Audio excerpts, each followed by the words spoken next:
आप सभी को नमस्कार। और देवांश हिंदी क्लासेज में आपका सभी का बहुत बहुत हार्दिक अभिनंदन है। देखिए, अपनी क्लास जो हो रही है, मैं पहले उन्हीं टॉपिकों को पढ़ा रहा हूँ आपको जो आपकी एग्ज़ाम नज़दीक है, जो आपको थोड़ा सा काम आने वाली चीज़ें हैं। तो देखिए, अपनी बीए पार्ट थर्ड ईयर में काव्यशास्त्र का हिस्सा जिसमें छंद, अलंकार है, रस, वो आपको मैं बता चुका हूँ। और अब आपका जो चौथी जो चीज़ है उसमें क्या दिए हैं, आपके काव्य गुण दिए हैं, काव्य गुण। तो देखिए, जिस तरह से काव्य गुण जैसे लगा है, अरे गुण का मतलब होता है कि कोई किसी भी चीज़ की कोई विशेषता है जो किसी को ऊंचाइयों पर ले जाने का काम करती है, या फिर कुछ ऐसी बेकार विशेषताएं होती हैं या गुण होते हैं जो उसको नीचे ले जाने का काम करती हैं। तो जिस तरह से अपन सबसे पहले बात करते हैं, माध्यम बनाते हैं आदमी को, क्योंकि आदमी जो है जन्म लेकर पृथ्वी पर आया है, तो इस संसार में उसको जीना है। अब वो जीता है तो अच्छे गुण अगर उसमें होंगे, अच्छे गुण का मतलब है कि जिसमें शील, सौंदर्य, करुणा, दया, उदारता, ये सारी चीज़ें, विनम्रता, ये सारी चीज़ें होंगी तो वो आदमी क्या बढ़ेगा, आगे बढ़ेगा। और उन्हीं गुणों से वो आदमी के आसपास पहचान बनेगी। और अगर कोई आदमी इन्हीं गुणों को छोड़कर वो ऐसे काम करता है जिससे उस आदमी का पतन हो जाता है, जिसमें सारे के सारे गुण कैसे होते हैं, बुरे होते हैं। गलत संगत में उठने बैठने वाला है, जिसमें चोरी है, चमचोरी है, जुआ है, सट्टा है, शराब का सेवन है। तो अगर ऐसी चीज़ों को आप करोगे तो आपका किसके ऊपर प्रभाव पड़ेगा, आपके जीवन शैली पर प्रभाव पड़ेगा। और साथ में ही आपकी जो पब्लिसिटी है वो नकारात्मक में चली जाएगी। तो आप हमेशा हमेशा के लिए कहाँ हो जाओगे, पब्लिक की नज़रों से गिर जाओगे। ठीक वैसे ही काव्य में भी क्या होते हैं, गुण होते हैं। काव्य में क्या होते हैं, गुण होते हैं। तो गुण क्या है काव्य के क्षेत्र में, कि जिस प्रकार आदमी के अंदर गुण है वही गुण आदमी को ऊपर उठाते हैं और वही गुण आदमी को नीचे गिरा देते हैं। ठीक उसी प्रकार काव्य में भी गुण पाए जाते हैं। तो अब गुण कहते किसे हैं, जिसमें क्या दिया है कि क्या करते हैं कि जो काव्य के सौंदर्य क्या दिया है, जो काव्य के सौंदर्य शक्ति को, काव्य सौंदर्य की शक्ति को क्या दिया है, बढ़ाने वाले तत्व, बढ़ाने वाले तत्वों को क्या कहते हैं, काव्य गुण कहते हैं, काव्य गुण कहते हैं। इसका मतलब कि जो क्या करे, जो काव्य के सौंदर्य शक्ति को बढ़ाने वाले तत्व हैं, जो उस काव्य को क्या करे, ऊंचाइयों पर पहुंचाने का काम करे।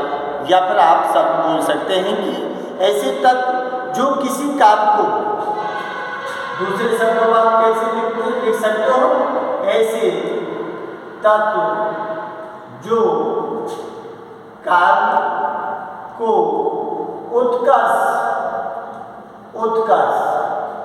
पर ले जाने का काम करे, ले जाने का काम करे।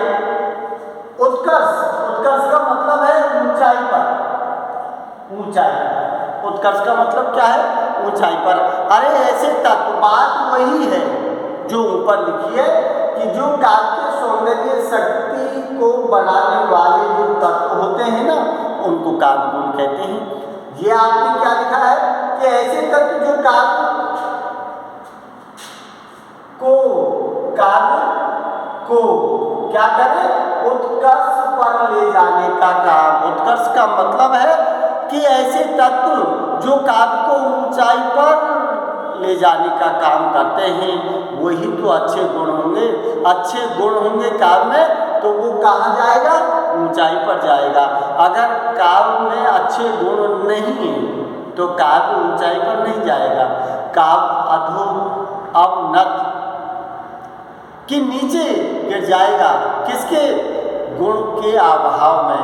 जिस तरह से व्यक्ति, गुणवान व्यक्ति ऊंचाइयों को छूता है और जैसे गुणहीन व्यक्ति होता है वो नीचाई की तरफ जाता है, ठीक उसी प्रकार ऐसे तत्व जो काव्य में होते हैं, जो गुण होते हैं ना, वो गुण उसको ऊंचाई पर ले जाने का काम करते हैं, जिनको हम क्या कहते हैं? गुण कहते हैं। दूसरे शब्दों में क्या दिया है? काव्य सौंदर्य, काव्य सौंदर्य में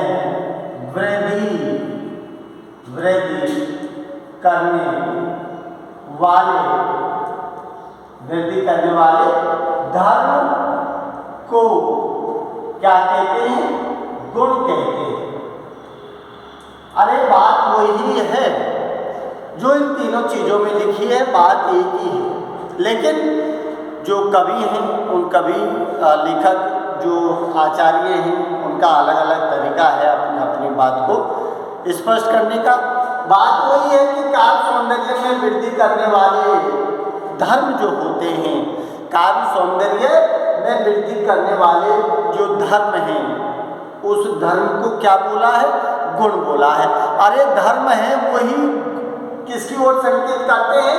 तत्व। ऐसे तत्व जो काव्य को उत्कर्ष ऊंचाइयों पर ले जाने का काम करते हैं, वो गुण कहलाते हैं। जो काव्य सौंदर्य शक्ति को बढ़ाने वाले क्या दिए हैं? तत्व।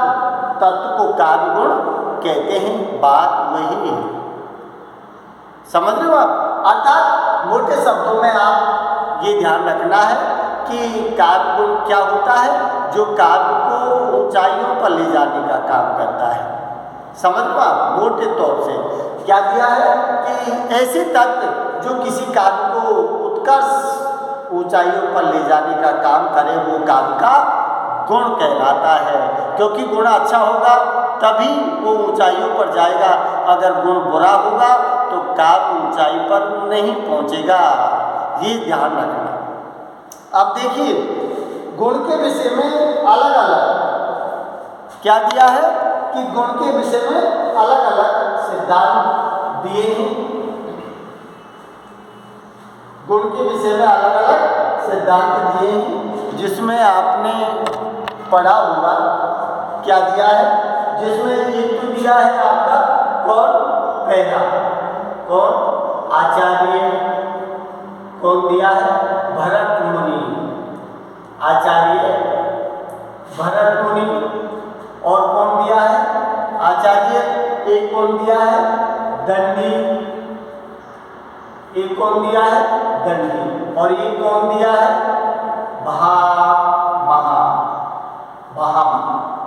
भामे दंडी भरत मुनि। इन्होंने कितनी मानी है कारकुनों की संख्या? इन्होंने कारकुनों की संख्या कितनी मानी है? इन्होंने कारकुनों की संख्या मानी है 10। 10 कारकुनों की संख्या मानी है। इसके अलावा क्या लिखा है? आचार्य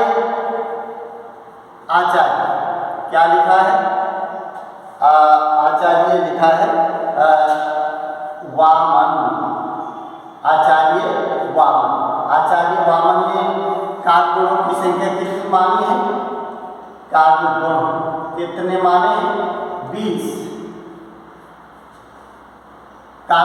संख्या आचार्य वामन ने कितनी मानी है? 20। क्या जिसमें किसमें उन्होंने इसका वर्णन किया है? काव्य अलंकार, काव्य अलंकार, सूत्र वृत्ति, सूत्र वृत्ति, ये काव्य है आचार्य वामन का, जिसमें उन्होंने कारगुणों की संख्या कितनी मानी है? 20 मानी है। और इन्होंने लिखा क्या है?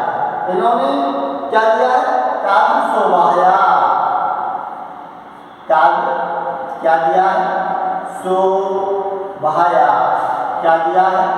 कर्तारो धर्म, क्या दिया है? कर्तारो धर्म, धर्मा गुण, धर्मा गुण, ये दिया है। इसका मतलब ये आचार्य वामन ने क्या दिया है? काव्य अलंकार सूत्र वृत्ति अपना जो काव्य ग्रंथ है उसमें उन्होंने काव्य उनके विषय में लिखा है, जिसमें क्या दिया? काव्य शोभाया कर्तारो धर्मा गुणा। इसका मतलब काव्य की शोभा किससे बनती है? जिसमें दो चीज दी है। काव्य की शोभा बनने वाली चीज क्या माना है उन्होंने? शब्द प्लस अर्थ, शब्द और अर्थ के जो शोभा है, शब्द और अर्थ की जो शोभा है ना, उसी को क्या माना है? काव्य के गुण माने हैं। इसीलिए उन्होंने क्या मिला है? काव्य शोभाया कर्तारो धर्मा गुणा। ये परिभाषा दिया है किसने? आचार्य वामन ने। कितनी संख्या मानी है? 20 मानी है। और इनके अलावा उसके बाद आचार्य मम्मट क्या दिया है? आचार्य मम्मट, आचार्य मम्मट, इन्होंने क्या लिखा था? काव्य प्रकाश, काव्य प्रकाश। उसमें उस चीज का जिक्र किया है। एक कौन दिया है? जिसमें दिया है आनंदवर्धन,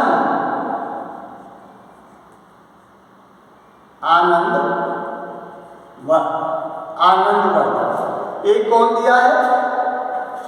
विश्वनाथ, आचार्य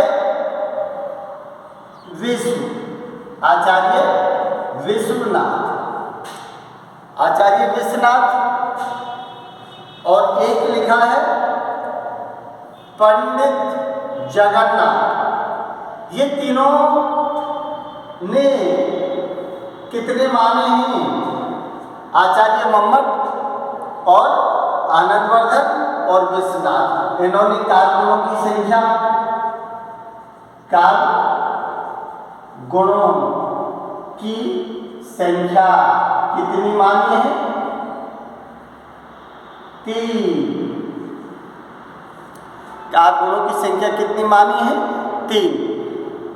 तो इसके बाद जो आचार्य हैं, जो लेखक हैं, जो ज़्यादातर जो मत प्रकट किया है, वो सबसे ज़्यादा मत प्रकट और जो गया है वो किनके पक्ष में गया है? कि सारे ही जो काव्य गुण हैं, चाहे वो 10 हैं, चाहे वो 20 हैं, चाहे वो और ज़्यादा हैं या कम हैं, लेकिन इन सभी काव्य गुणों का समाहार किसमें कर लिया? 3 गुणों में कर लिया। अब जो ज़्यादा था, तो देखिए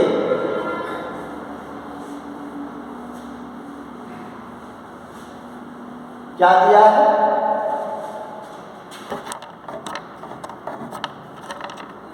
आपके लिखा है कि जो आपने दिया है कि कारगुण, अब ये कारगुण कितने हैं?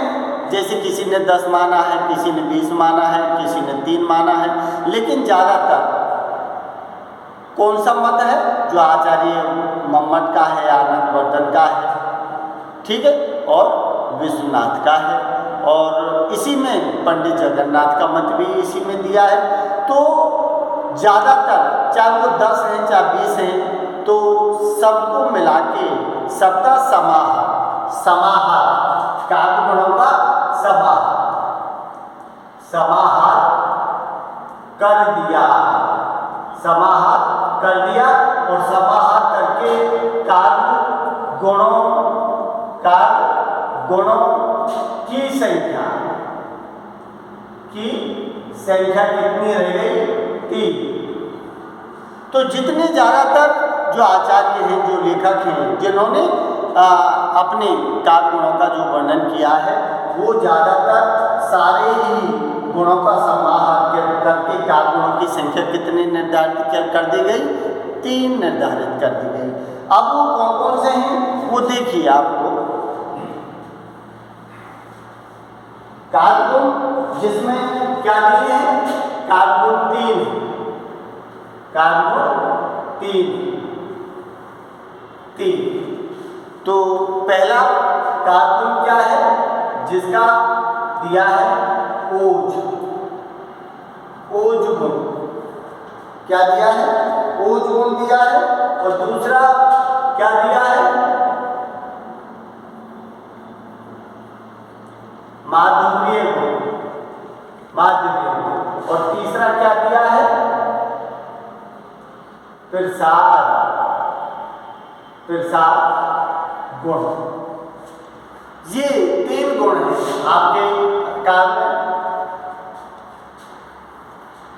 ये 3 गुण हैं आपके काव्य में। तो मोटे तौर पर अपन बात करते हैं कि क्या दिया है कि ओज का मतलब एक शाब्दिक अर्थ होता है जिसमें तेज होता है, प्रकाश होता है? अर्थात ऐसी काव्य रचना जिसको सुनने और पढ़ने से आपके मन का, चित्त का विकास हो। समझ रहे हो आप? कैसी काव्य रचना दी है कि ऐसी काव्य रचना क्या दिया है? ऐसी काव्य रचना जिसको पढ़ने, सुनने मात्र से चित्त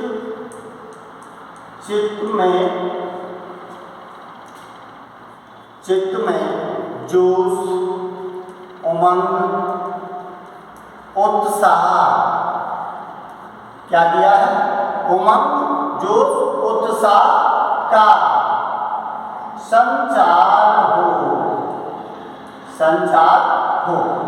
अरे ऐसी कोई काव्य रचना है जिसको सुनने पढ़ने मात्र से आपके चित्त में क्या हो? जोश, उमंग, उत्साह का क्या हो? संचार उत्पन्न हो। तो वहां क्या होगा? ओज गुण उत्पन्न होता है। ओज गुण में क्या चलती है कि जैसे लंबे क्या चलती है? लंबे समास क्या चलते हैं? संयुक्ताक्षर वर्ण, लंबे समास और ते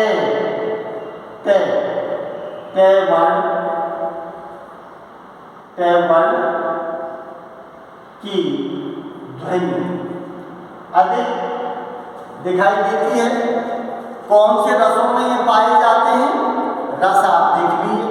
ये रस ओज गुण किस में पाया जाता है? वीर रस, रौद्र रस, भयानक और विभत्स। ये इन सारी चीजों में चलता है कि ऐसी कोई काव्य रचना जिसको सुनने पढ़ने मात्र से आपके अंदर का जोश, उमंग, उत्साह का संचार हो, तो वहां जोश क्या आता है? ओज गुण उत्पन्न होता है। ओज गुण में ज्यादातर जो काव्य रचना होती है उनमें समास युक्त होती है, लंबे समासों का प्रयोग किया जाता है। ज़्यादातर संयुक्त अक्षर जो होते हैं उनका प्रयोग होता है। तय वर्ण की ध्वनि है, ये भी ज़्यादा तय वर्ण जो कठोर वर्ण बोलते हैं, कठोर वर्णों की आवृत्ति इसमें ज़्यादा होती है। और ओज गुण किस रस, क्योंकि रसों में चलते हैं। तो वीर रस में भी वो गुस्सा जो आता है वीरता में भी होता है। जहाँ गुस्सा आएगा, क्रोध आएगा, उसमें भी वो जोश होगा। जहाँ भयानक चीज होगी उसमें भी जोश होगा, विभत्स जो होगा उसमें भी। तो ये इन रसों में पाए जाते हैं। अब इसका जो उदाहरण है उसको आप किसी भी चीज को जो जिसमें क्या है कोई युद्ध का जो वर्णन है उसको आप इसमें लिख सकते हो। जैसे आपने सुना है, बताया था मैंने, जैसे बुंदेले, बुंदेले हर बोलो के मुंह से। बुंदेले कौन सी है कि बुंदेले हर बोल मुंह से, हमने सुनी कहानी थी, खूब लड़ी मर्दानी, वो तो झांसी वाली रानी थी। अब इस तरह की आप जब काव्य रचना पढ़ोगे तो आपके अंदर का जोश, उमंग, उत्साह अपने आप उत्पन्न हो जाएगा। इसीलिए वो चीज है कि बुंदेले हर बोल मुंह से, हमने सुनी कहानी थी, खूब लड़ी मर्दानी, वे तो झांसी वाली रानी थी।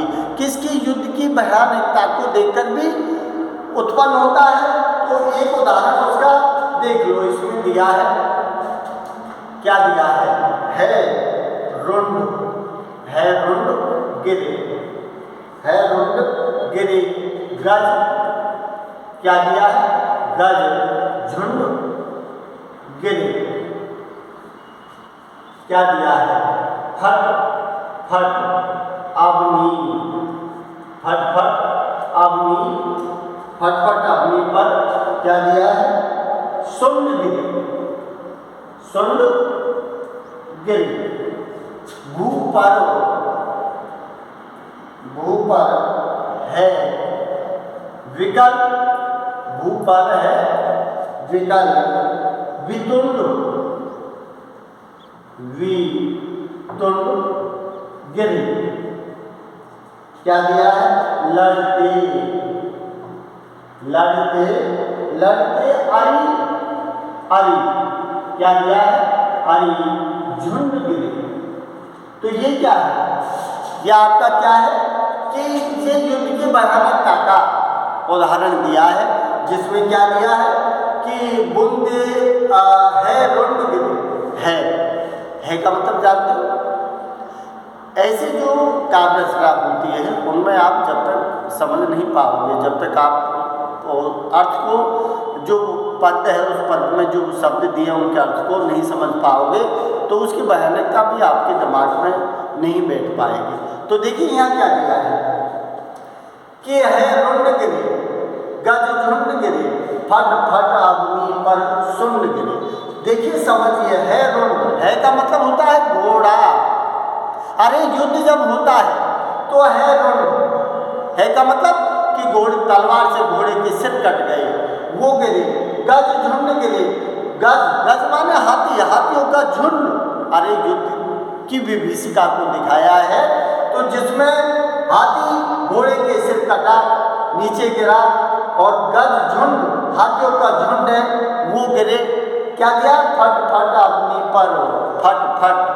अरे युद्ध की इतनी भयंकरता दिखाइए कि एक दूसरे जो हाथियों की जो सेना है उनके फट फट अग्नि, अग्नि का मतलब होता है पृथ्वी, पृथ्वी पर फट फट के हाथियों के सूंड, सुंड, सुंड, सुंड का मतलब है सूंड से, कि इतनी भयंकरता है युद्ध में कि जो दुश्मन है एक दूसरे हाथियों को काट काट के उनकी सूंडों को पृथ्वी पर पटक रहे हैं। क्या दिया, भू पर है विकल, भू पर, भू, भू माने पृथ्वी पर, भू माने पृथ्वी पर, है विकल, है माने घोड़ा, व्याकुल होकर घबराकर गिर जाते हैं, वितुंड गिरे, और हाथी भी पृथ्वी पर व्याकुल होकर गिर जाते हैं, लड़ते लड़ते अरि झुंड गिरे, लड़ते लड़ते।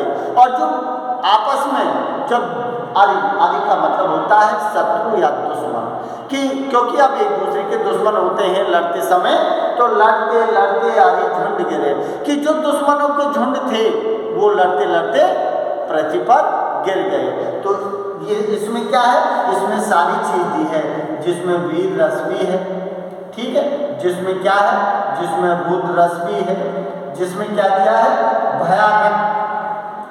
भयानक रस भी है, जिसमें क्या है, अभी आपने लिखा था वीभत्स।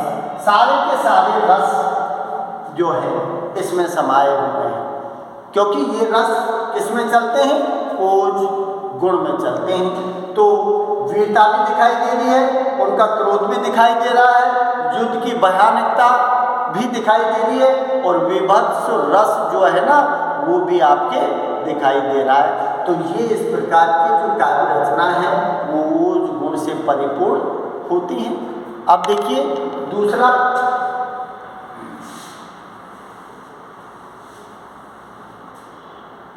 अब क्या दिया है, तो देखिए जिसमें किसी कार्य को